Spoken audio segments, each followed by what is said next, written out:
मैया सम्मान कार्यक्रम स्थगित, 1 जनवरी तक नहीं होंगे कोई भी राजकीय समारोह। 28 दिसंबर को होने वाले मैया सम्मान कार्यक्रम स्थगित कर दिया गया है।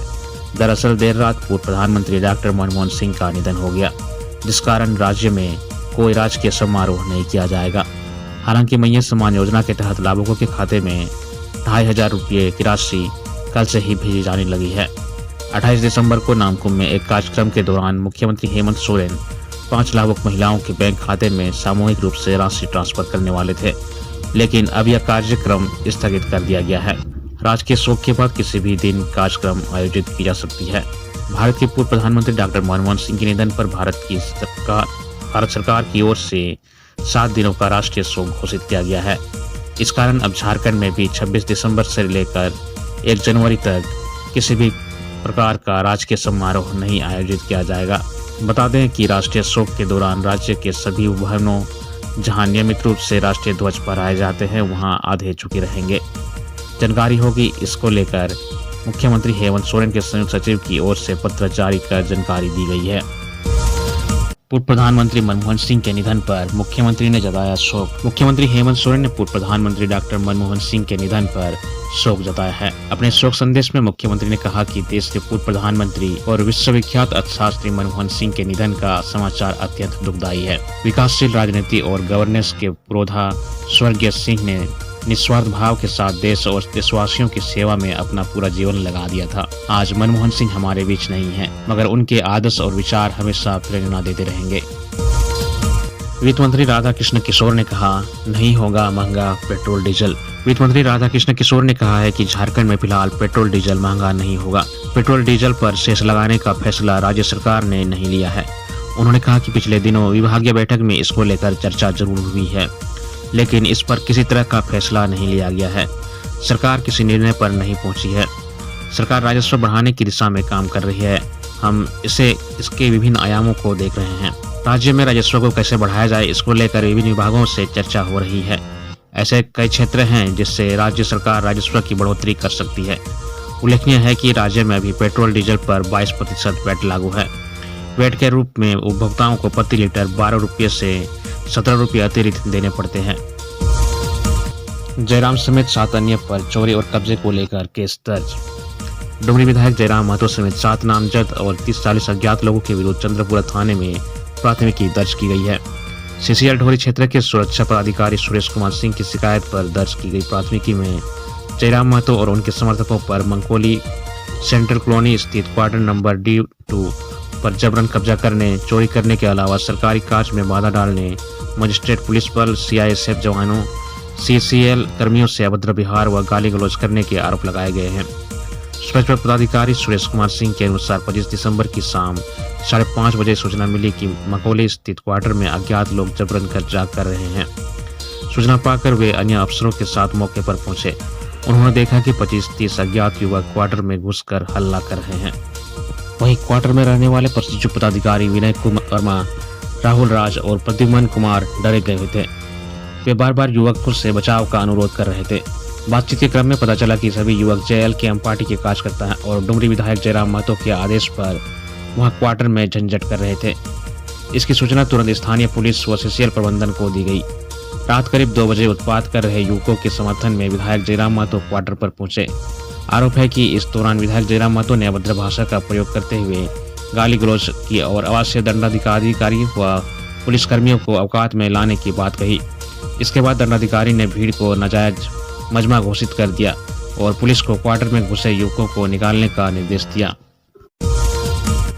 मुख्यमंत्री ने स्वास्थ्य व्यवस्था और राजधानी की यातायात व्यवस्था की रीडेवलपमेंट को लेकर की विशेष बैठक।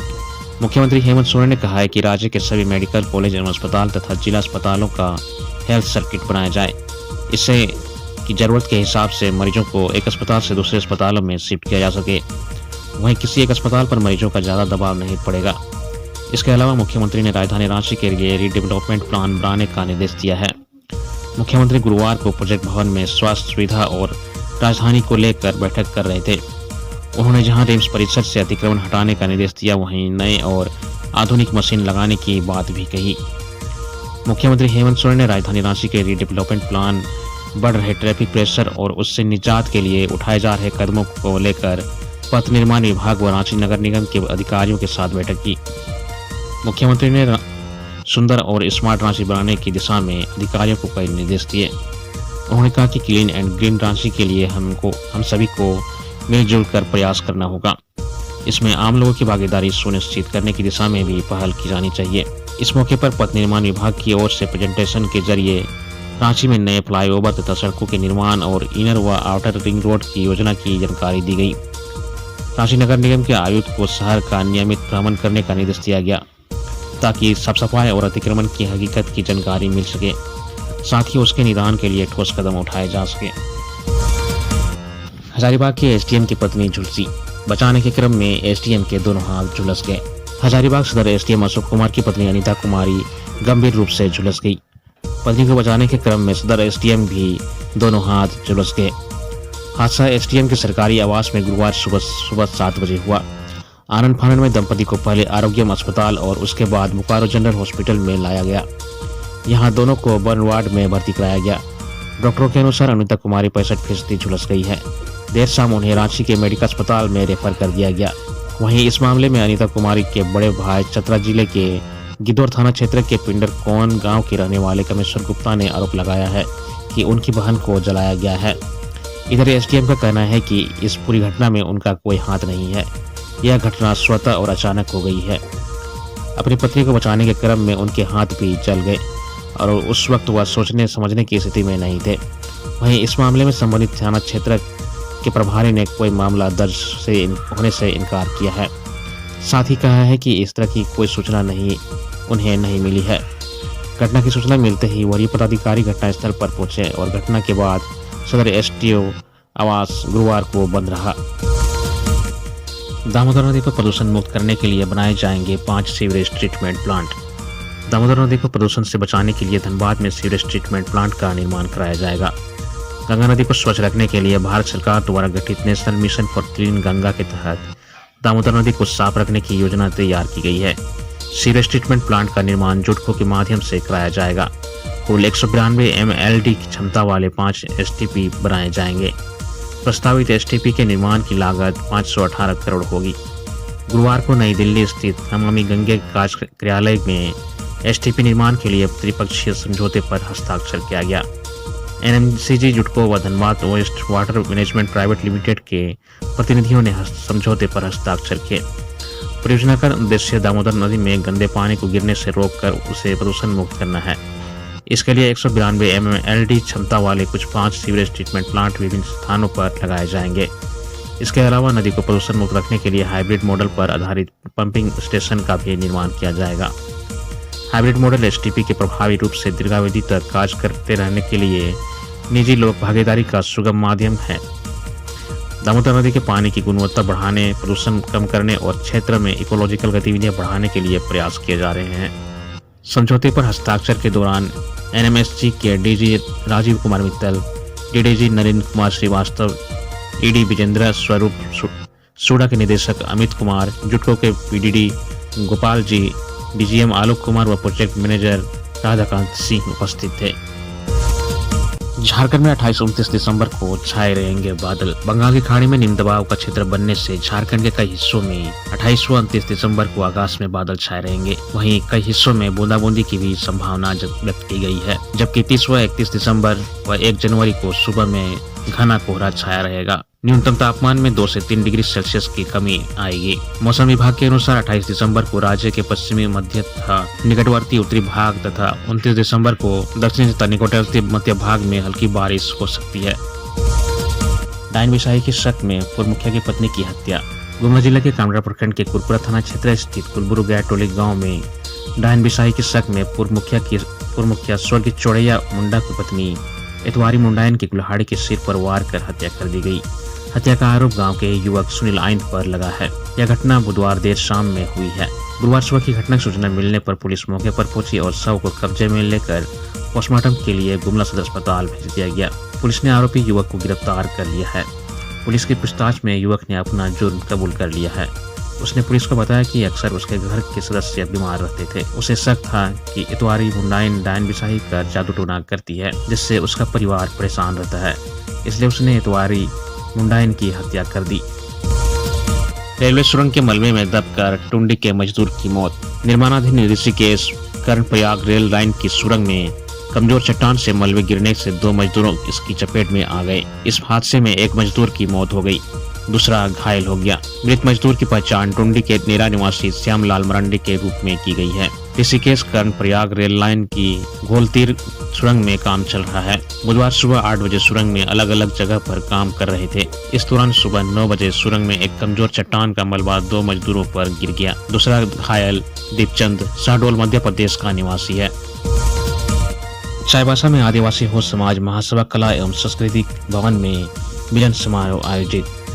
चाईबासा में आदिवासी हो समाज महासभा कला एवं संस्कृति भवन में मिलन समारोह आयोजित किया गया, जिसमें हरिगुटू में हो हयम मार्शल अखाड़ा में ऑनलाइन हो भाषा और लिपि सीख रहे विभिन्न राज्यों के विद्यार्थी शामिल हुए। इस दौरान उन्हें प्रशस्ति पत्र देकर भाषा के प्रति जागरूकता भी किया गया। समारोह में मुख्य अतिथि पद्मश्री डॉक्टर जानम सिंह सोई शामिल हुए। उन्होंने हो हयम मार्शल अखाड़ा का मनोबल बढ़ाया। उन्होंने कहा कि मातृभाषा अपने समाज की संस्कृति, इतिहास और परंपरा का दर्शन कराती है। वह अपने समाज के विकास के प्रति प्रेरित करती है।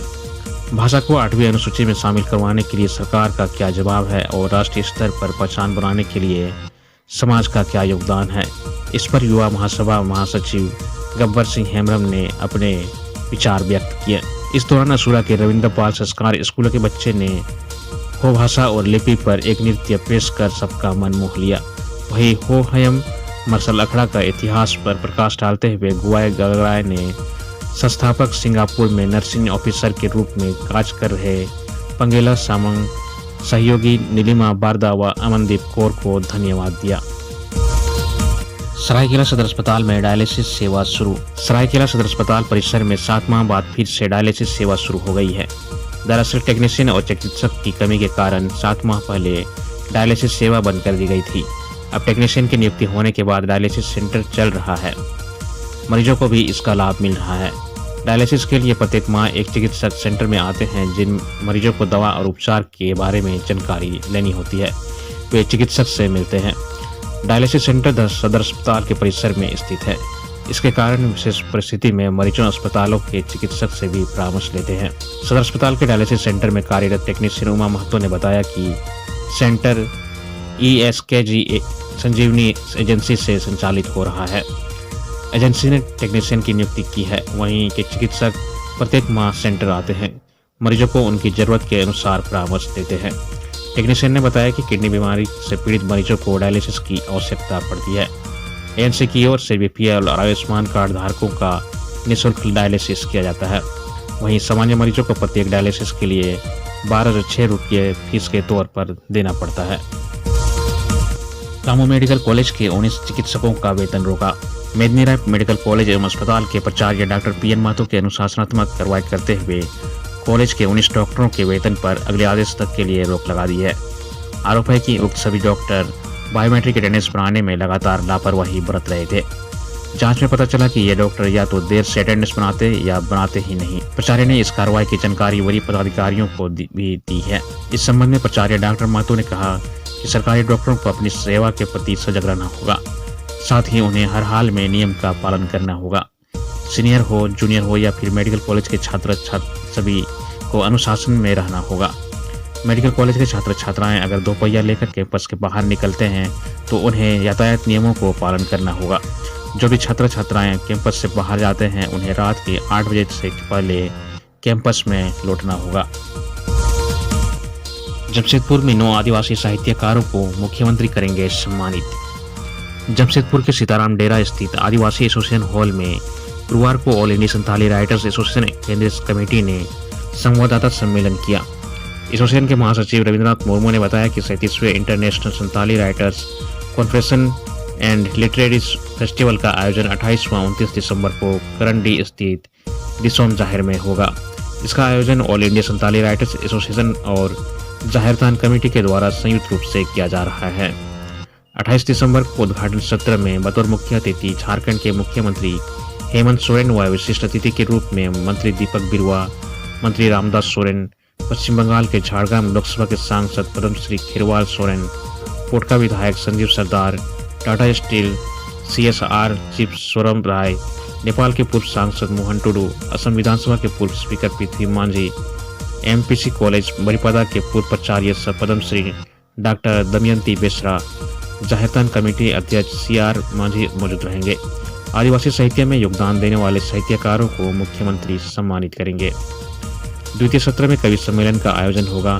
तृतीय सत्र में समकालीन रुझान और चुनौतियां विषय पर साहित्यकार चर्चा करेंगे। चौथे सत्र में all India Santhali writers association का संथाली साहित्य व संस्कृति के संरक्षण में योगदान विषय पर मंथन होगा।